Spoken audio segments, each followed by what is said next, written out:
हाय दोस्तों, स्वागत है आप सभी का वंस अगेन। कैसे हैं आप लोग? क्वेश्चन है आपके पास, किस साम्राज्य के उदय के कारण झारखंड में लोहे की खदानें हुई थी? तो हमारा आंसर हो जाएगा मगध। 9 नवंबर 2005। Thank you Arjun. 15 नवंबर 2000।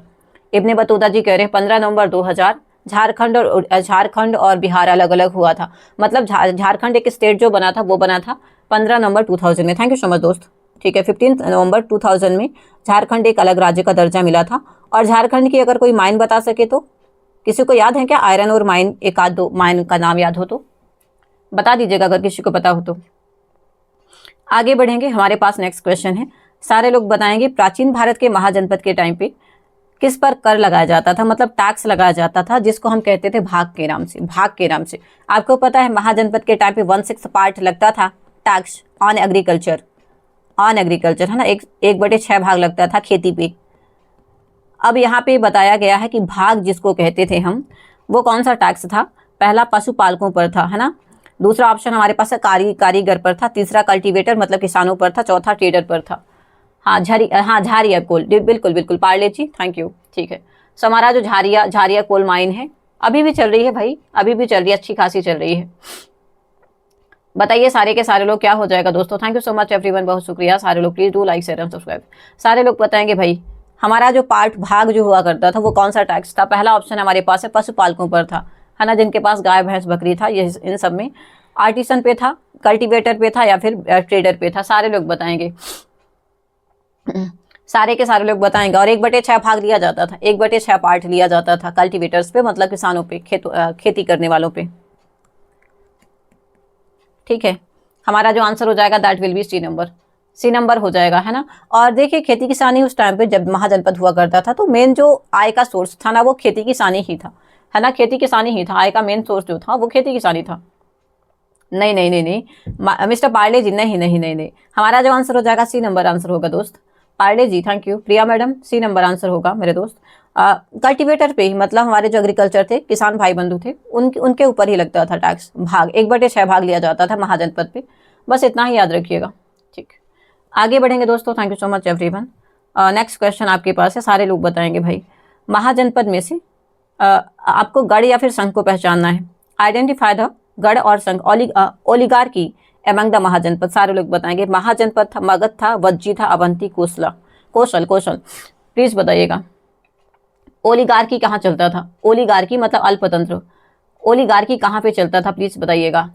अल्पतंत्र मतलब यहाँ पे एक मतलब कि जो जिनके पास ज्यादा पैसा होता था, जो रिच होते थे, उन्हीं पे चलता था। सारे लोग बताएंगे भाई, मतलब यहाँ पे राजा का शासन नहीं हो रहा था, राजा का शासन यहाँ पे नहीं था, राजा का शासन यहाँ पे नहीं था।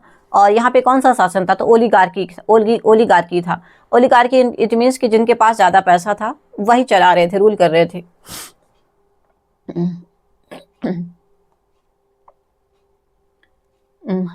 Thank you so much Harish भाई, थैंक यू, बहुत शुक्रिया भाई, थैंक यू सो मच। बताइएगा वज्जी, बढ़िया दोस्त, बढ़िया बढ़िया पार्ले जी। तो यहाँ पे ओलिगार्की जो था, गढ़ या फिर समूह अल्पतंत्र जो था वो था वज्जी में। बाकी महाजनपद में राजा का शासन था, राजतंत्र था। यहाँ पे भी राजा का शासन था और यहाँ पे भी, कौशल में भी, इन सभी जगह राजा का शासन हुआ करता था, है ना, राजा का शासन हुआ करता था। सो answer will be here is Vajji. Vajji हो जाएगा। करंट लोकेशन कोई बताएगा क्या वज्जी का?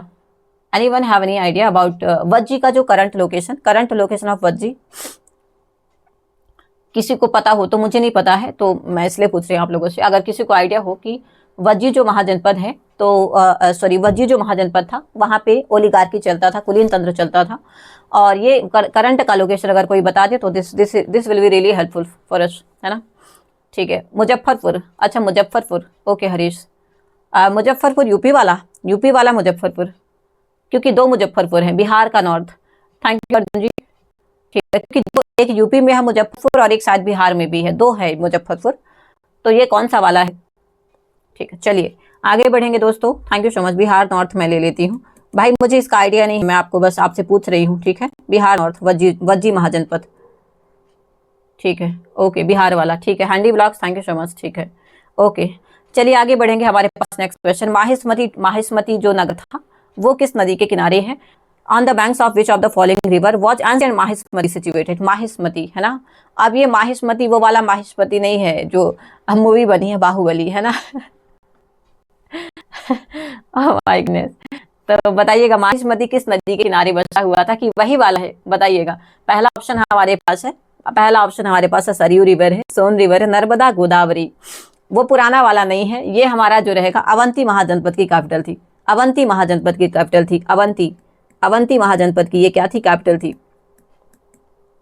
इसको थोड़ा सा देख लीजिएगा, है ना। अवंती महाजनपद की कैपिटल थी हमारा क्या, तो माहिष्मती।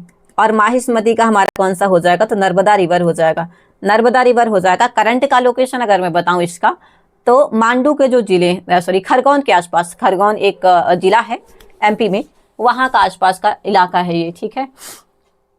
खरगोन के आसपास का इलाका है एमपी का, ठीक है। Thank you so much everyone, बहुत शुक्रिया। सारे लोग प्लीज चैनल को लाइक करिएगा, लाइक कर दीजिएगा दोस्तों। हाँ वैशाली, नर्मदा, हाँ हाँ बिल्कुल बिल्कुल, thank you so much mister Parle ji. हाँ 13-12 इसका डिस्टेंस है, 13-12 इसका टोटल हमारा क्या है, मतलब ये इंडिया में इतना इसका डिस्टेंस है, टोटल लेंथ है, कहूँ डिस्टेंस नहीं यार, लेंथ हो जाएगी, ठीक है। बढ़िया दोस्तों, चलो आगे बढ़ेंगे बढ़ जाएं आगे। गोदावरी नहीं रहेगा, गोदावरी तो भाई साउथ इंडिया की गंगा कहते हैं हम गोदावरी को, है ना, दक्षिण गंगा के नाम से फेमस है गोदावरी। चलिए बताइए, नेक्स्ट क्वेश्चन आपके पास है, सारे लोग बताएंगे। मगध जनपद की राजधानी कौन कौन सी थी, सारे लोग बताएंगे। राजगृह थी, राजगृह मगध जनपद की है, पाटलिपुत्र, चंपा, वैशाली, बताइएगा। पहला चौथा सही है। देखिए दूसरा नंबर तो सब में आएगा, एलिमिनेशन करिए। दूसरा यहाँ पे है और दूसरा यहाँ पे, इसको काटिए, इसको काटिए, अच्छा यहाँ पे भी है, तो पहला नंबर तो कट जाएगा। अब बचा हमारा दूसरा, तीसरा और चौथा, आप बता दीजिए। गोदावरी का डिस्टेंस जो है वह 14.65। Thank you so much mister Parle, ठीक है। शुभ रात्रि मिस्टर पेनक्लेव, शुभ रात्रि, थैंक यू सो मच, ठीक है।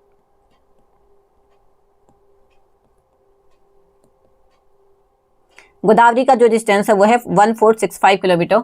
बी नंबर है भाई, बी नंबर, 1 और 2, बढ़िया दोस्त। राजगृह और पाटिलपुत्र, ए लग रहा है, नहीं नहीं ए नहीं लगेगा मेरे दोस्त सूरज जी, ए नहीं लगेगा। हमारा जो आंसर हो जाएगा, राजगृह भी थी और पाटिलपुत्र भी थी, है ना। मगध जनपद की जो कैपिटल थी, राजगृह भी थी और पाटिलपुत्र भी थी, ठीक है। तो राजगृह और पाटिलपुत्र हो जाएगा, और राजगृह और पाटिलपुत्र हमारा आंसर जो है वो है ऑप्शन नंबर बी में, ऑप्शन नंबर बी में हमारा सही उत्तर है। So answer will be here is B number. Rajagriha, Pataliputra Magadha जनपद की दोनों कैपिटल थी, ठीक है। राजगृह की अगर मैं बात करूं तो ये राजगृह कब थी, तो राजगृह ये बिंबिसार के टाइम पे थी। बिंबिसार कौन था, हर्यक डायनेस्टी का फाउंडर, हर्यक डायनेस्टी के फाउंडर था बिंबिसार। राजगृह, राजगृह, है ना। और इसी के टाइम पे जीवक हुआ था एक फेमस फिजिशियन, है ना, याद है ना आपको। और पाटिलपुत्र जो थी वो थी भाई, पाटिलपुत्र आप देख लीजिए, मगध नंदा डायनेस्टी के टाइम पे, है ना। तो राजगृह जो था ये मेरे ख्याल से हाँ बिंबिसार के टाइम पे था, बिंबिसार के टाइम पे ये कैपिटल हुआ करती थी। और जो पाटिलपुत्र थी, वो पाटिलपुत्र को कैपिटल किसने बनाया था, तो नंद डायनेस्टी के रूलर ने, नंद वंश के रूलर ने, है ना। नंद वंश मतलब घनानंद, सीधा सीधा घनानंदी फेमस था, उसका फादर था, बस हो गया, तो उसने फाउंड किया था, उसको मार दिया था उसी ने खुद से। हाँ त्र्यंबकेश्वर हिल्स ओरिजिन है Godavari, Nashik, Maharashtra. Thank you so much Parle ji, ठीक है ठीक है ठीक है। हमारा आगे बढ़ जाऊँ मैं, बता दीजिएगा सारे लोग, मे आई मूव अहेड बता दीजिएगा सारे लोग, please do like share and subscribe, thank you so much. सारे लोग लाइक करिएगा, दोस्तों के साथ शेयर करिएगा, सब्सक्राइब कर दीजिएगा। हाँ हाँ जीवक एक वैद्य था, वही बोल रही हूँ, जीवक एक डॉक्टर था जिसको, अच्छा जीवक डॉक्टर था और उसने पीलिया का इलाज किया था, याद रखिएगा मतलब जॉइंटिस का इलाज किया था उसने, ठीक है। Thank you. चलो आगे बढ़ेंगे, आगे बढ़ेंगे दोस्तों। और उसको गिफ्ट किया था किस क्या बोलते हैं, बिंबिसार ने, किसको, तो काफी अच्छे संबंध बन चुके थे फिर। चलो खैर आगे बढ़ेंगे, इतना बातें नहीं करते हैं। नेक्स्ट क्वेश्चन है, सारे लोग बताएंगे भाई, किस शासक ने मगध साम्राज्य की राजधानी के रूप में पाटलिपुत्र की स्थापना करी थी। भाई ऐसा भी आ गया क्वेश्चन, किस शासक ने मगध साम्राज्य की राजधानी के रूप में पाटलिपुत्र की स्थापना करी थी। चलिए आ गया क्वेश्चन, बताइए सारे लोग। अभी हम लोग की थोड़ा सा इसी में बहस हो रही थी ना, पाटलिपुत्र को किसने बसाया था, तो हमारा क्या आंसर हो जाएगा, बिंबिसार है, बिंदुसार है, अजात शत्रु या फिर अशोक। बताइए सारे लोग, सारे लोग बताइएगा। Thank you so much everyone, बहुत शुक्रिया। क्वेश्चन आ गया दोस्तों, आ गया क्वेश्चन, अभी आ गया क्वेश्चन। जीवक जी महावीर स्वामी जी ट्रीटमेंट दिए थे, ठीक है भाई, ओके। सी नंबर बढ़िया दोस्तों, आ गया ना क्वेश्चन, वही आ गया अभी जो जिसने आप लोग थोड़ा सा कंफ्यूज आ रहे थे सारे लोग, तो वो आ गया क्वेश्चन ये। हाय मिस्टर एमडी, हेलो, स्वागत है एमडी भाई। आज दिखे मुझे भी, दिन भर से कहाँ थे प्रेजेंट, कहाँ कहाँ गायब थे, ठीक।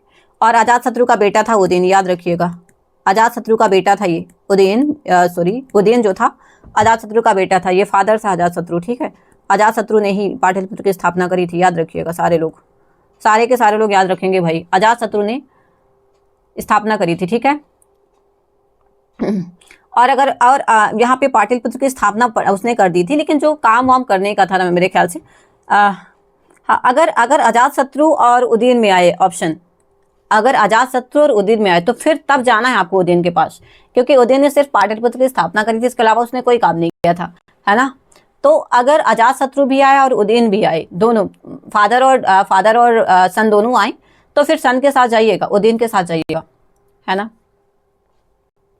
अगर फादर सन दोनों आए तो फिर उदयन के साथ जाइएगा, और अगर उदयन ऑप्शन में नहीं तो अजातशत्रु के साथ जाइए। ऑप्शन के अकॉर्डिंग चलना पड़ेगा आपको।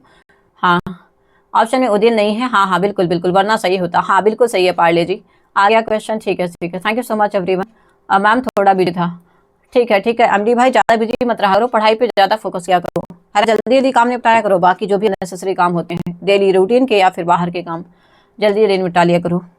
आगे बढ़ेंगे, हमारे पास नेक्स्ट क्वेश्चन है। चलिए मौर्य पीरियड की बात करते हैं। पहला क्वेश्चन आपके पास है, क्या टाइम हो रहा है? हाँ पहला क्वेश्चन बताइएगा सारे लोग, थैंक यू।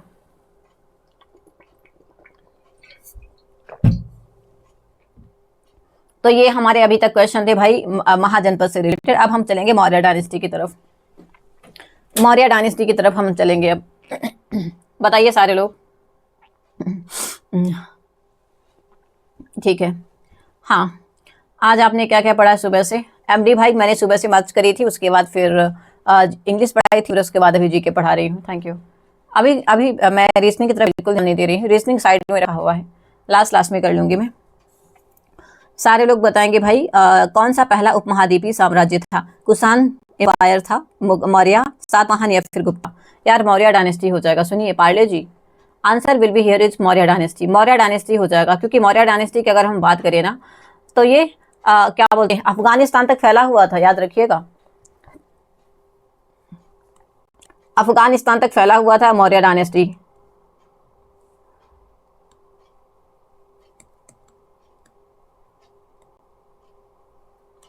अफगानिस्तान से लेकर कर्नाटक तक फैला हुआ था, मौर्य डायनेस्टी हो जाएगा। हमारा सही उत्तर जो रहेगा वो रहेगा बी नंबर।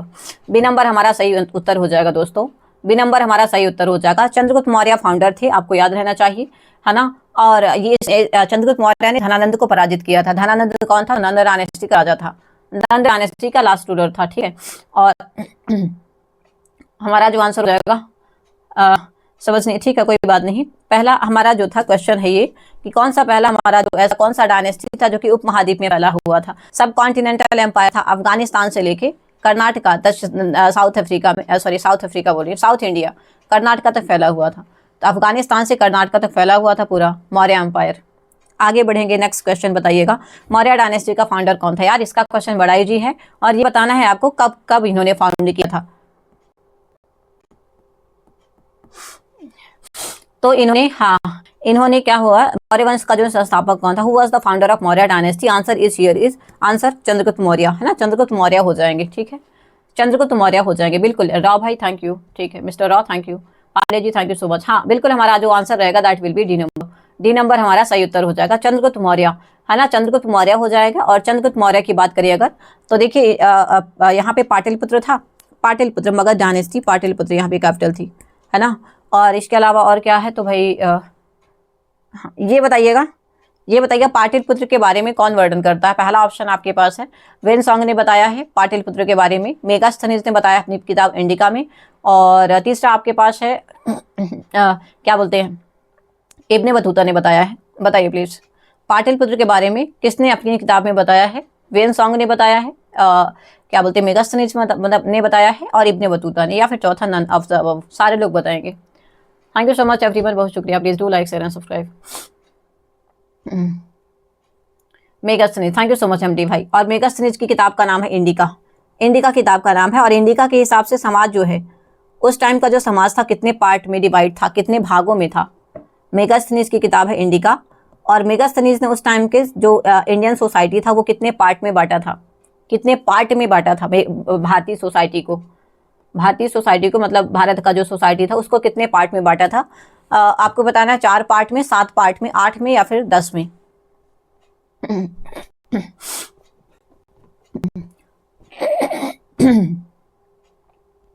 क्या हम आगे बढ़ जाएं दोस्तों? चलिए बताइएगा, चंद्रगुप्त मौर्य की कैपिटल कौन सी थी? भाई इसका आंसर बड़ा इजी है, नहीं बताऊंगी इसको मैं आंसर, आप लोग बताइएगा। चंद्रगुप्त मौर्य की कैपिटल कौन सी थी यार? नालंदा था, मगध था, पाटलिपुत्र, वैशाली? बताइए। सस्ता क्वेश्चन है, सस्ता क्वेश्चन है, हालांकि स्टेनोग्राफर का क्वेश्चन है ये। हाँ 7 पार्ट में, बढ़िया दोस्तों, इब्ने बतूता जी, ठीक है, बढ़िया बढ़िया। 7 पार्ट में डिवाइड था, जो इंडियन सोसाइटी था वो 7 भाग में डिवाइड था, अकॉर्डिंग टू द किताब ऑफ इंडिका। 7 पार्ट में डिवाइड था, इंडियन सोसाइटी 7 भाग में डिवाइडेड था। पूछो भाई हरीश। ठीक, thank you so much everyone, thank you SSC god ji. ठीक है, चलिए आगे बढ़ेंगे, हमारे पास नेक्स्ट क्वेश्चन है, चंद्रगुप्त मौर्य का उत्तराधिकारी कौन था? यार ये भी पूछने वाली बात है, चलिए बताइएगा, बिंबिसार या फिर बिंदुसार? अजात शत्रु का पुत्र कौन था? उदयन। अजात शत्रु का जो बेटा था, अजात शत्रु का बेटा था उदयन, उदयन था,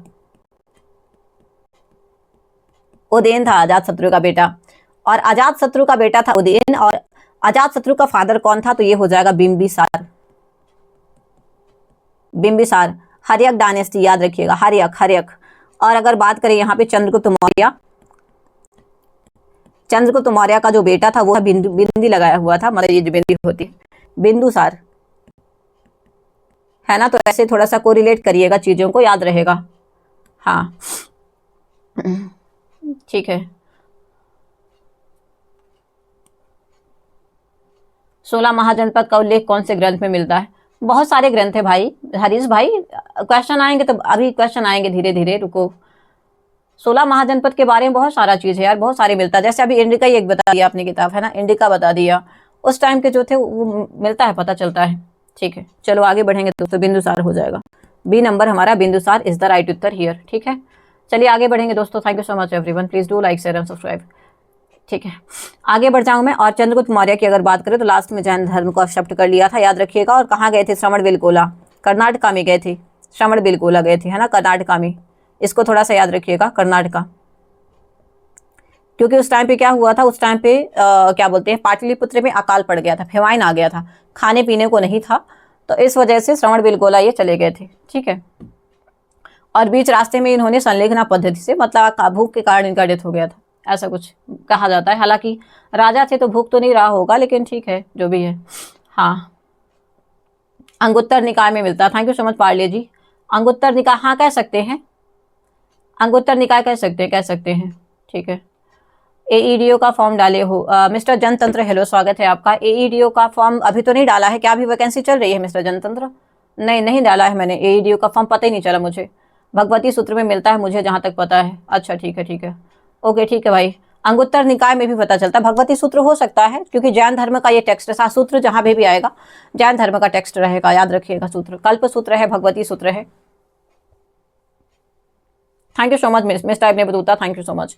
अंगुत्तर निकाय में पता चलता है कि हमारे पास 16 महाजनपद थे और भगवती सूत्र जहाँ टेक्स्ट है ये। ठीक है, हाय मिस्टर सेडी राजा, हेलो स्वागत है आपका। हाय हाय सेडी जी, हेलो। सारे लोग प्लीज डू लाइक करिएगा। जनतंत्र जी हेलो, स्वागत है आपका, थैंक यू सो मच भाई। आगे बढ़ेंगे, सारे लोग बताएंगे। अभी देखिए यहाँ पे फिर से आ गया, श्रवणबेलगोला में आमरण अनशन किया और उनके बाद उनकी डेथ हो गई। बिंदुसार जी ने किया था, दशरथ ने किया था, अशोक जी ने, या फिर चंद्रगुप्त मौर्य जी ने। भाई ऐसे ऐसे क्वेश्चन भी आ जाते हैं, सीपीओ का क्वेश्चन है 2023 का। ठीक है, ऐसे ऐसे क्वेश्चन भी आ जाते हैं मेरे दोस्त, सीपीओ का क्वेश्चन है 2023 का। और श्रवणबेलगोला में किस मौर्य राजा ने अनशन की वो किया था, अनशन किया था और उनकी डेथ हो गई थी। हाय सक्सेस फ्यूल, हेलो स्वागत है आपका, थैंक यू। बिल्कुल बिल्कुल, हमारा जो आंसर हो जाएगा वो रहेगा चंद्रगुप्त मौर्य। चलिए बताइएगा, नेक्स्ट क्वेश्चन है, बौद्ध और जैन धर्म के जितने ग्रंथ हैं सब में मिलता है 16 महाजनपद के बारे में। Thank you so much Parle ji, ठीक है, okay okay, thank you so much. समाहर्ता नामक अधिकारी जो था उसका काम क्या था? समाहर्ता, पहला ऑप्शन हमारे पास है सिक्योरिंग द स्टेट ट्रेजरी, मतलब राज्य का जो खाना खजाना है उसको सुरक्षित रखना। टैक्स असेसमेंट, सिक्योरिटी अश्योरेंस करना, या फिर कॉरेस्पॉन्डेंस पत्र व्यवहार का पता रखना। हाय मिस्टर बोरा यूके, हेलो स्वागत है आपका mister Bora. Please do like, सारे लोग लाइक जरूर करिएगा, है ना। आप यही समझ लीजिए कि बस आप लोगों का ये है, क्या बोलते हैं, अटेंडेंस लगा रहे हैं आप लोग। Thank you. बताइए सारे लोग क्या हो जाएगा आंसर हमारा, सारे के सारे लोग बताइए दोस्तों। समाहर्ता का क्या काम था? समाहर्ता का काम क्या था? पहला ऑप्शन आपके पास है सिक्योरिंग द स्टेट ट्रेजरी, खाना खजाना, मतलब जो खजाना होता था ट्रेजरी उसे संभालना था। दूसरा ऑप्शन टैक्स असेसमेंट, कर का निर्धारण करना था, कितना टैक्स लगेगा ये बताएगा वो। तीसरा ऑप्शन है सिक्योरिटी अश्योरेंस, सुरक्षा देना। और चौथा ऑप्शन आपके पास है कॉरेस्पॉन्डेंस। प्लीज आंसर करिए दोस्तों। और अगर बताएं ना, ये मौर्य डायनेस्टी का एक फेमस वो हुआ करता था, जैसे क्या बोलते हैं, पद हुआ करता था। हमारा जो आंसर हो जाएगा that will B D number. Tax assessment. अच्छा ये बताइए सारे लोग, मौर्य डायनेस्टी में कितना टैक्स लगता था? चलो खैर इसका क्वेश्चन आएगा भी आगे, आगे आएगा कितना टैक्स देते थे।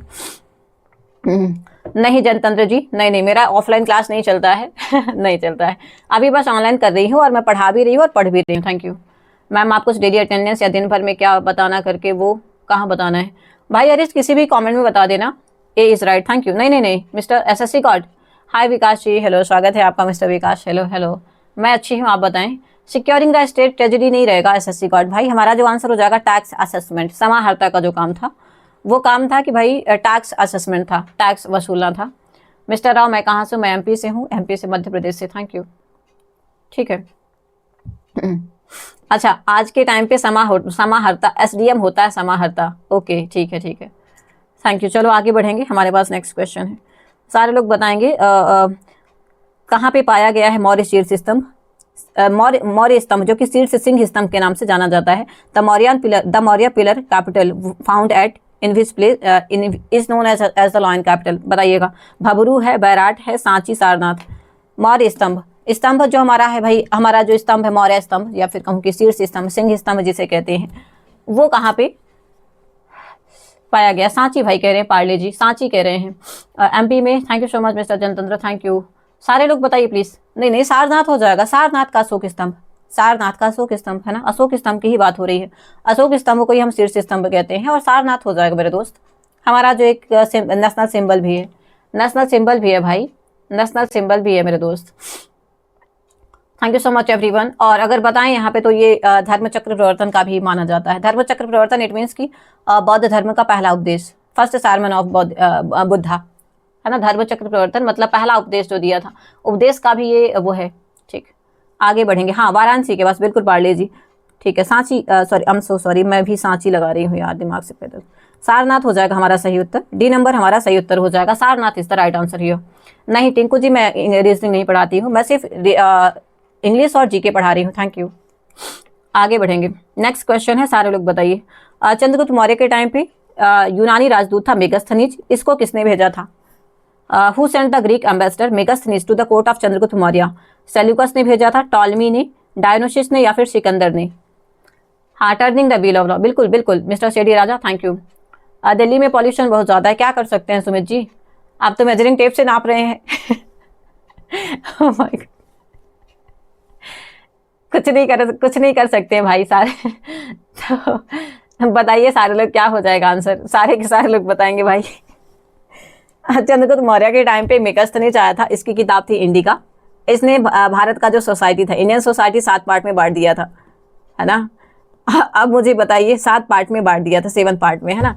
मुझे बताइए कि सेल्यूकस, सॉरी किसने भेजा था इसको, मेगास्थनीज को किसने भेजा था? Answer is Seleucus Nicator. हाँ बिल्कुल बिल्कुल, सेल्यूकस निकेटर हो जाएगा। इसकी बेटी से फिर चंद्रगुप्त मौर्य ने शादी भी करी थी, है ना। ठीक है, thank you so much Bora ji, thank you. SSC god ji, mister Harish thank you, Sedi Raja ji thank you, Parle ji, mister Bora thank you so much, Sumit भाई, Tinku ji thank you so much, बहुत शुक्रिया एवरीवन।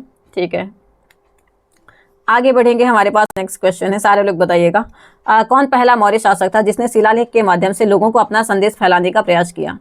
शिलालेख के माध्यम से, इंस्क्रिप्शन के माध्यम से अपने जो संदेश है वो पहुंचाने का काम किया। चंद्रगुप्त ने, अशोक ने, बृहद्रथ या फिर बिंदुसार? सारे लोग बताएंगे भाई, MTS का क्वेश्चन है 2022 का, प्लीज आंसर करिएगा। Thank you so much. MP के डिस्ट्रिक्ट में हो मिस्टर जनतंत्र, मैं इंदौर से हूँ, thank you so much. Helena, हाँ थैंक यू बोरा जी, हाँ हेलेना नाम था, हेलेना नाम था मेरे दोस्त पार्ले जी। मिस्टर रॉ, हाँ हेलेना नाम था, ठीक है ओके। हाँ बिल्कुल बिल्कुल, आंसर जो हो जाएंगे वो रहेंगे अशोक साहब। और अशोक जी ने कितने इंस्क्रिप्शन लिखवाए थे, अगर किसी को आइडिया हो तो? इंस्क्रिप्शन किसने लिखवाए थे, इंस्क्रिप्शन शिलालेख कितने लिखवाए थे? अगर किसी को आइडिया हो तो मेजर बता दीजिए, बड़े बता दीजिए कि कितने इंस्क्रिप्शन थे, लगभग टोटल कितने इंस्क्रिप्शन थे, शिलालेख कितने थे सम्राट अशोक के? Thank you so much everyone, बहुत शुक्रिया। Please do like share subscribe, thank you. 14, बढ़िया दोस्तों, ठीक है। माइनर कितने थे? 14 तो मेजर थे, 14 मेजर थे, माइनर कितने थे? 14 हमारे पास मेजर इंस्क्रिप्शन थे, मेजर शिलालेख थे। हमारे पास माइनर शिलालेख कितने थे? माइनर अगर किसी को पता हो तो माइनर इंस्क्रिप्शन कितने थे? 14 तो हमारे मेजर थे, 7। बढ़िया भाई, बढ़िया बोरा जी, ठीक है ठीक है, बढ़िया। तो हमारे पास 7 थे या फिर 6 थे? मेरे ख्याल से 6 थे, सुनिए 6 थे, 7 नहीं थे, 6 थे, क्योंकि टोटल अगर हम करें 20 था टोटल, और 14 हमारे पास बड़े थे और 6 हमारे छोटे छोटे थे, ठीक है, टोटल 20 था। आगे बढ़ेंगे, हमारे जो आंसर रहेंगे वो रहेंगे बी नंबर। चलिए नेक्स्ट क्वेश्चन बताइएगा सारे लोग। मौर्य समाज के दौरान मेगास्थनीज ने भारतीय समाज को 7 अलग अलग पार्ट में डिवाइड किया था। राजा के सलाहकारों को विशिष्ट समूह में रखा था। During the Mauryan society Megasthenes divided Indian society to 7 different part. तो जो किंग के एडवाइजर हुआ करते थे उनको किस उसमें रखा था? 5th पार्ट में, 1st पार्ट में भाई, ये 7th में, या फिर हमारा है दूसरा 2nd में? ये थोड़ा सा डेप्थ में आ गया मैंने इस क्वेश्चन को पहली बार देखा है, ये क्वेश्चन डेप्थ है। Thank you so much everyone, thank you so much जनतंत्र जी, बहुत शुक्रिया, थैंक यू भाई। ऐसा कर सकते हैं आप, स्कैनर वो कर सकते हैं, स्क्रीनशॉट लेके और डायरेक्ट उधर पे जा सकते हैं। थैंक यू, बहुत शुक्रिया। दूसरा बोरा भाई कह रहे हैं दूसरा। मैंने ये क्वेश्चन सच बता रही हूँ, मैं झूठ नहीं बोलूंगी, मैं पहली बार इस क्वेश्चन को पढ़ा है, मुझे नहीं लगता है दूसरा होना चाहिए। राजा के सलाहकारों को किस पार्ट में रखा? प्लीज एक बार बताइए आप लोग। 7 पार्ट में देख रखा था, 7 पार्ट में रखा था, 7 पार्ट में रखा था। क्या बोलते हैं, एक Ashoka came to his throne after killing of his 99 brother. ठीक है सेडी राजा, ठीक है भाई, ओके। स्किप, अरे नहीं स्किप नहीं कर सकते हैं, सुनिए ना, point to be noted my lord. मुझे लगता है 7 स्किप नहीं कर सकते हैं, we can't skip, we can't skip. ठीक है, thank you so much everyone. आगे बढ़ जाए हम, बता दीजिएगा। सो हमारा जो रहेगा, भारतीय समाज को अलग अलग पार्ट में डिवाइड किया था मेगास्थनीज 7, और सलाहकारों को रखा था उसने 7th नंबर बोला भाई। ठीक है, चलो आगे बढ़ेंगे दोस्तों। नेक्स्ट क्वेश्चन है, सारे लोग बताइएगा। मौर्य सम्राट जो चंद्रगुप्त मौर्य, इनसे कौन में से कौन पराजित हुआ था? कैसेंडर पराजित हुआ था, मतलब चंद्रगुप्त मौर्य ने किसको हराया था? सीधा सीधा कैसेंडर ने, सेल्यूकस निकेटर ने, एंटीगन या फिर टॉलमी। सेल्यूकस निकेटर ने, सॉरी, चंद्रगुप्त मौर्य ने किसको हराया था? तो भाई बनी बात है, फिर बेटी हेलेना की शादी किया था इसने, हेलेना की शादी हुई थी चंद्रगुप्त मौर्य से, है ना? हाँ बिल्कुल बिल्कुल, बढ़िया बढ़िया Shashi Gaur ji, thank you so much, thank you everyone. ठीक है, आगे बढ़े। हाय अजय जी, हेलो, स्वागत है आपका। नेक्स्ट क्वेश्चन आपके पास है, सारे लोग बताइएगा। प्राचीन भारत में बड़े पैमाने पर युद्ध में हाथियों का प्रयोग करने वाला, हाथी का यूज करने वाले युद्ध में किसने यूज किया था? सुंग ने, चोला ने, कुषाण ने, मगध ने। सारे लोग बताएंगे, सारे के सारे लोग बताएंगे दोस्तों। और आपके लिए क्वेश्चन है, लैंड ऑफ व्हाइट एलिफेंट किसको कहते हैं? लैंड ऑफ व्हाइट एलिफेंट किसको कहते हैं, किस कंट्री को कहते हैं? ये आपके लिए क्वेश्चन है। और ये बताइएगा, प्राचीन भारत में बड़े पैमाने पर हाथी का यूज करने वाला कौन सा यहाँ पे कौन सा डायनेस्टी था? सुंग डायनेस्टी था, चोला था, कुषाण या फिर मगध? सारे के सारे लोग बताएंगे। बहुत शुक्रिया। और अगर बताएं जो झारखंड में बहुत ज्यादा हाथी होते हैं, झारखंड में बहुत ज्यादा हाथी है, और झारखंड प्लस बिहार मतलब इक्वल्स टू क्या हो जाएगा? मगध। ठीक है, मगध हमारा सही उत्तर हो जाएगा। यहाँ पे हाथी बहुत ज्यादा थे, हाथी मतलब एलिफेंट बहुत ज्यादा थे। ठीक है और हाथियों की वजह से ये फेमस भी था काफी। हाँ मगध, बिल्कुल बिल्कुल, thank you so much. Thailand, बढ़िया दोस्तों, हाथी पर बैठकर जाते थे तभी okay, thank you so much भाई। ठीक है, थाईलैंड, हाँ, land of white land is Thailand, है ना? ठीक है, ओके ओके दोस्तों, ठीक है, चलिए आगे बढ़ेंगे हम, है ना? क्या क्या, तो कहाँ कहाँ से दिमाग लगाते हैं आप लोग। चंद्रगुप्त मौर्य ने यार किसको हराकर फेंका था? सीधा सीधा है, चंद्रगुप्त मौर्य ने किसकी मदद से, चंद्रगुप्त मौर्य ने किसकी मदद से, with the help of Magadh के नंद राजवंश को उखाड़ा था। मतलब यहाँ पे घनानंद को हराया था किसकी हेल्प से? स्कंदगुप्त की हेल्प ली थी, चंद्रगुप्त सेकंड की, विष्णुगुप्त की, समुद्रगुप्त की। बिहार से झारखंड 15 नवंबर 2000 को अलग हुआ था। Thank you so much Kuldeep भाई। ठीक है, ओके ओके, सारे लोग बताएंगे भाई। यहाँ पे चंद्रगुप्त मौर्य प्लस किसने मिलकर लड़ाई करा था जिसकी वजह से फिर घनानंद को हराया था? यार याद रखिए, विष्णुगुप्त चाणक्य जी हैं, सुनिए, ये चाणक्य साहब है, चाणक्य साहब है ना, कौटिल्य जिन्हें हम कहते हैं। विष्णुगुप्त, किताब का नाम बताइए, किताब का नाम बताइए सारे लोग, किताब का नाम बताइए।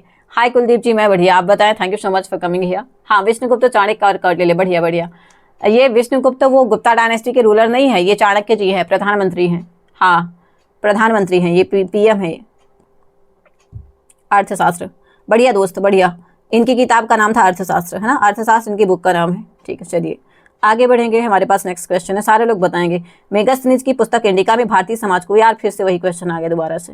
सीरियल का क्वेश्चन है 23 का, 7 हो जाएगा हमारा सही उत्तर। Thank you so much Kuldeep ji. अब आपका नौकरी लग चुका है तो आपको क्या जरूरत है क्लास की। हाँ, थैंक यू सो मच। ठीक है, चलिए आगे बढ़ेंगे।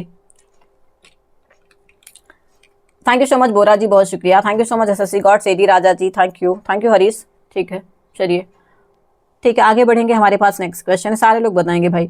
मेगास्थनीज यूनानी राजदूत था जो कि यूनानी शासक सेल्यूकस निकेटर ने, अब भाई फिर से वही क्वेश्चन दोबारा से आ गया, एमटीएस का है, मतलब घूम फिर आके वही क्वेश्चन आ रहे हैं लगभग, मतलब 2-3 क्वेश्चन अभी रिपीट हो गए। सेल्यूकस निकेटर को भेजा था मेगास्थनीज ने किसके दरबार में?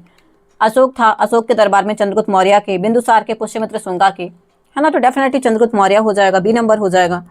ठीक है, चलिए आगे बढ़ेंगे। हमारे पास नेक्स्ट क्वेश्चन है, बताइएगा सारे लोग। ये नया क्वेश्चन है कौटिल्य के अर्थशास्त्र के अकॉर्डिंग, कौटिल्य जी का, विष्णुगुप्त जी का, चाणक्य जी का जो किताब था वो था अर्थशास्त्र, और अर्थशास्त्र के अकॉर्डिंग जो घुड़सवार सेना का सेनापति होता था, घुड़सवार सेना का जो सेनापति होता था उसको क्या कहते थे? रथाध्यक्ष कहते थे, हस्ताध्यक्ष, अश्वाध्यक्ष, पत्याध्यक्ष, बताइएगा। हाँ, अश्व ही रहेगा मेरे ख्याल से, अश्व मतलब होता है घोड़ा, 100% अश्व हो जाएगा, है ना, अश्व हो जाएगा दोस्तों। Thank you so much everyone, बहुत शुक्रिया। क्योंकि अश्व मतलब होता है घोड़ा। ठीक, बेसिक क्वेश्चन था। हाँ पार्ले जी, हाँ अश्व मतलब होता है घोड़ा। ठीक है, आगे बढ़ेंगे। कोई बात नहीं सूरज जी, देखेंगे यार, र्यूमर होते हैं। ये क्वेश्चन फिर से आ गया है, अर्थशास्त्र के लेखक जो थे किस शासक के समकालीन थे? क्वेश्चन है अर्थशास्त्र के लेखक चाणक्य किसके समकालीन थे? मतलब थोड़ा सा ना नजर हटी दुर्घटना घटी वाला केस है। अगर आप बिल्कुल खाली दिमाग से जाएंगे, टेंशन नहीं रहेगा आपके दिमाग में, तो क्वेश्चन बन जाएंगे इसके। Thank you so much mister Kuldeep, thank you. Ajay ji thank you so much. ठीक है, आगे बढ़ेंगे। नेक्स्ट क्वेश्चन है, सारे लोग बताएंगे। यार ये वाला क्वेश्चन में इंडिका किसने लिखा था? मेगास्थनीज ने। जो क्वेश्चन रिपीट हो चुके हैं उनको मैं जल्दी जल्दी करा देती हूँ, है ना। चलिए ये बताइए, बिंदुसार कब गद्दी पर बैठा था? बिंदुसार जो था वो कब गद्दी पर बैठा था? देखिए 322 बीसी की अगर मैं बात करूँ, 382 बीसी में, 322 बीसी की बात करूँ तो यहाँ पे मौर्य एम्पायर यहाँ पे स्टार्ट हो चुका था, मतलब चंद्रगुप्त मौर्य आ गए थे, है ना, चंद्रगुप्त मौर्य आ गए थे 322 बीसी में मौर्य एम्पायर स्टार्ट हुआ था। अब आपको बताना है, बिंदुसार चंद्रगुप्त मौर्य का बेटा था, है ना, बिंदुसार जो बेटा था इनका। अब ये बताइएगा ये कब बैठा रहा होगा? 297 बीसी में, 321 में, 301, 299। डी नंबर कह रहे 297। हाँ, एक नंबर रहेगा, नहीं एक नंबर हो जाएगा। 297 बीसी में चंद्रगुप्त मौर्य ने बोला कि भाई उस टाइम पे फेमाइन आ गया था, तो उन्होंने कहा कि वो श्रवण बिल्कुल चले गए थे, जैन धर्म को एक्सेप्ट कर लिया था लास्ट में, और फिर डेथ भी हो गई थी। 297 बीसी, ए नंबर हमारा सही उत्तर होगा, ए नंबर हमारा सही उत्तर हो जाएगा। Thank you so much. नहीं बोरा जी नहीं, 291 बीसी नहीं रहेगा, 297 बीसी, 297 बीसी की बात हो रही है। 322 बीसी में चंद्रगुप्त मौर्य ने अपना राज्य मतलब वो कर लिया था, उसको हरा दिया था घनानंद को, और बैठ गए थे गद्दी पर। ठीक है, आगे बढ़ जाऊं, बताइएगा सारे लोग। Thank you so much everyone, please do like share and subscribe, thank you. आगे बढ़ जाऊं मैं, बताइए सारे लोग। अच्छा ये बताइएगा, कितने साल तक इसने शासन किया था? लगभग बिंदुसार ने कितने साल शासन किया था? एनीवन हैव एनी आइडिया कितने साल तक? पंचतंत्र विष्णु शर्मा जी की है। पंचतंत्र की जो कहानियां है ना, वो विष्णु शर्मा जी की कहानियां है। सेडी राजा भाई, पंचतंत्र जो किताब है वो विष्णु शर्मा जी की है। इसने कितने साल तक शासन किया था? 32 साल बोरा भाई कह रहे हैं। ओके, 25 ईयर, 97 से 73। ओके ठीक है सूरज ji, thank you so much. हाँ, सो 297 बीसी से 273 बीसी तक इसने रूल किया, बिंदुसार ने, है ना। चलिए आगे बढ़ेंगे। नेक्स्ट क्वेश्चन है, सारे लोग बताएंगे। कौन सा ग्रंथ है मौर्य साम्राज्य के बारे में प्रशासनिक और सैन्य संगठन का विवरण देता है? Which of the following text gives a microscopic description of the administrative and military organisation during the Maurya empire? पहला ऑप्शन आपके पास है बृहत संहिता, नीतिसार, शल्वसूत्र या फिर अर्थशास्त्र। सारे लोग बताइए please, thank you so much everyone, सारे लोग बताइएगा, थैंक यू सो मच। इस पे बड़ा इंटरेस्ट आ रहा है, कोई बेवड़ा था या फिर क्या करते थे? अब देखो जिनके पास पावर होता है तो डेफिनेटली कई सारी चीजें हो जाती है भाई। So this is very normal, very normal, बढ़िया। ठीक, आगे बढ़ेंगे। हमारे पास नेक्स्ट क्वेश्चन है, सारे लोग बताइएगा कौन सा मौर्य राजा था जो कि कलिंग युद्ध के बाद बौद्ध धर्म को एक्सेप्ट कर लिया था और अहिंसा के सिद्धांत की ओर गए थे। सौरभ जी हेलो, हाय हाय, गुड इवनिंग। बताइएगा अशोक जी हैं, दशरथ जी हैं, चंद्रगुप्त मौर्य, बिंदुसार। इसका आंसर तो बन जाएगा यार आप लोगों को, सारे लोगों को बन जाएगा भाई। और ये बताइएगा कलिंग वर्तमान का लोकेशन का, कलिंग का करंट का लोकेशन क्या है, करंट लोकेशन कलिंग। सारे लोग बताइएगा कलिंग का करंट लोकेशन क्या है। और हमारा यहाँ पे आंसर हो जाएंगे अशोक। अशोक आंसर हो जाएंगे। 8 साल तक युद्ध चला था कोरोनेशन के बाद से, ठीक है, याद रखिएगा। कोरोनेशन मतलब राज्याभिषेक के 8 साल बाद, राज्याभिषेक के 8 साल बाद इन्होंने कलिंग पर अटैक किया था, याद रखिएगा। ठीक है, क्या मैं आगे बढ़ जाऊं दोस्तों? Thank you so much everyone, बहुत शुक्रिया। Please do like share subscribe. Ashok हो जाएंगे, है ना। ओडिशा, हाँ 261 BC, बढ़िया दोस्त, 261 BC ओडिशा, ओडिशा हो जाएगा। हाँ ठीक, चलो आगे बढ़ेंगे दोस्तों, थैंक यू। हाँ, और इन्होंने कौन सा नंबर का, कौन से नंबर का वो कराया था बौद्ध समिति? बौद्ध समिति कितने नंबर का था अशोक ने लीड किया था? सारे लोग बताइए। अशोक ने कौन से कितने नंबर का जो हमारा बौद्ध समिट था तो उसको लीड किया था? हाँ हाँ अजय जी चल रहे हैं, रुको यार, वैसे भी मेरी स्पीड बहुत तेज रहती है यार। देखो मैंने क्वेश्चन 41 क्वेश्चन ये करा दिए मौर्य डायनेस्टी के, और लगभग क्वेश्चन मैंने करा दिए उसमें से भी 70 से 70 प्लस क्वेश्चन हो गए हैं भाई, 70 प्लस क्वेश्चन मैंने करा दिए हैं। Thank you. हाँ थर्ड सारमेन नहीं था, सारमेन उसे नहीं कहते, समिट कहते हैं। तीसरे नंबर का जो था 250 BC में, 250 BC में, 250 BC में तीसरे नंबर का बौद्ध संगीति हुआ था, 250 BC में, है ना, थर्ड नंबर का बौद्ध समिति हुआ था। ठीक है, चलिए आगे बढ़ेंगे। हमारे पास नेक्स्ट क्वेश्चन, मौर्यों द्वारा जो नागार्जुनी गुफाएं हैं किस संप्रदाय को दान में दी गई थी? The Nagarjuni caves was donated by the Mauryas to which of the following sect? Ajivika को, बुद्धिज्म को, लोकायत या फिर जैन धर्म? सारे लोग बताएंगे। 250 BC, थैंक यू। सारे लोग प्लीज चैनल को लाइक करिएगा, दोस्तों के साथ शेयर करिएगा और सब्सक्राइब मार दीजिएगा। 42 का एक, बढ़िया। आजीवक कौन थे? Who is the आजीवक? आजीवक कौन थे? सारे लोग बता सकेंगे आजीवक कौन थे? आजीवक कौन थे? ठीक है, आजीवक हमारा सही उत्तर हो जाएगा दोस्तों। ठीक है, आजीवक सही उत्तर है। मौर्यों द्वारा जो नागार्जुनी गुफाएं हैं वो दान में किसको दी गई थी? तो आजीवक को दी गई थी। ठीक है, आगे बढ़ेंगे। एक सेक्ट था ये, आजीवक सेक्ट था, एक सेक्ट था, जैसे बौद्ध धर्म था, जैन धर्म था, वैसे ही आजीवक सेक्ट था। ठीक, आगे बढ़ेंगे। हमारे पास नेक्स्ट क्वेश्चन है, अशोक के शिलालेख के अकॉर्डिंग कौन सा मगध साम्राज्य का प्रांतीय केंद्र नहीं था? According to Ashoka inscription which of the following was not a provincial centre of the Magadha empire? Provincial centre of the Magadha empire, province में प्रांतों में डिवाइड कर दिया जाता था, मगध को 4 प्रांत में डिवाइड किया गया था। बताइएगा इसमें से कौन सा प्रांत नहीं है? तोसली, उज्जैनी, तक्षशिला, इंद्रप्रस्थ। बताइएगा क्या हो जाएगा हमारा सही उत्तर? सारे के सारे लोग बताएंगे भाई कौन सा हमारा सही उत्तर हो जाएगा। मगध साम्राज्य का प्रांतीय केंद्र कौन सा नहीं था? Which one is not a provincial centre of Magadha empire? पहला ऑप्शन हमारे पास है तोसली, दूसरा उज्जैनी, तीसरा है तक्षशिला, चौथा इंद्रप्रस्थ। Thank you. 4 प्रांत में डिवाइड था। देखिए तक्षशिला, मेरे ख्याल से तक्षशिला था, ये नॉर्थ में था, तक्षशिला हमारा नॉर्थ में था। उज्जैन की अगर मैं बात तो हमारा वेस्ट में था, है ना। और ये मेरे ख्याल से तोसली ईस्ट में था। और एक कौन था साउथ का? बताइएगा साउथ का कौन सा प्रांत था?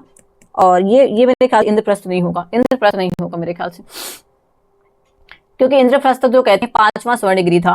Thank you. हाँ तोसली नहीं, हमारा जो आंसर हो जाएगा वो है इंद्रप्रस्थ। इंद्रप्रस्थ जो कहते हैं ना, करंट का न्यू दिल्ली, करंट का जो लोकेशन है वो है न्यू दिल्ली है इंद्रप्रस्थ। सुनिए दोस्तों, जो न्यू दिल्ली है, नई दिल्ली है, न्यू दिल्ली है, तो वो हमारा है 5वां स्वर्णगिरी। हाँ सुवर्णगिरी, ठीक है, बढ़िया। और ये सुवर्णगिरी जो था ये हमारा साउथ साइड है। तो ये 4 पार्ट में डिवाइड था, 4 पार्ट में टोटल डिवाइड था मगध, 4 प्रांत में डिवाइड था, जिसको हम कहते हैं तोसली ईस्ट में था, उज्जैनी वेस्ट में था, तक्षशिला नॉर्थ में था और सुवर्णगिरी साउथ में था, साउथ इंडिया में। ठीक है, थैंक यू। इंद्रप्रस्थ नहीं था। Thank you so much Bora जी। ठीक है, चलो आगे बढ़ेंगे दोस्तों, थैंक यू। नेक्स्ट क्वेश्चन है आपके पास, बताइएगा सारे लोग। अशोक के शिलालेख में मौर्य साम्राज्य में कितने प्रमुख राजनीतिक केंद्र है? राजनीतिक केंद्र, according to the material mentioned in Ashoka inscription, how many major political centre were there in Maurya empire? 5 थे, 6 थे, 4 थे, 3 थे? 5 थे भाई, कह रहे हैं 5 थे। कौन से हो जाएंगे? अगर आपको पता है तो 5 बता दीजिएगा। देखिए 5, 4 तो हमारे प्रांत हो गए और एक खुद ही हो गया मगध। तो 4 प्रांत तो हो गए, 4 प्रांत अभी मैंने बताए, है ना। देखिए अतोसली है, उज्जैनी है, तक्षशिला है और सुवर्णगिरी है, 4 ये हो गए। और एक भाई मगध तो रहेगा ना, सेंटर जो रहेगा वो तो रहेगा ही रहेगा, 5 हो जाएगा ए नंबर। सेंटर जो रहेगा वो तो रहेगा ही रहेगा, और बाकी 4 जो प्रांत हैं वो रहेंगे। आगे बढ़ जाऊं मैं। Thank you so much Shashi Gaur ji, बुआ ji thank you, Suraj ji thank you so much. Please do like, सारे लोग लाइक जरूर करिएगा दोस्तों, शेयर करिएगा, सब्सक्राइब मार दीजिएगा, और थोड़ा सा आप लोग एक दूसरे से डिस्कस करिए, मैं पानी पी लूं। Thank you.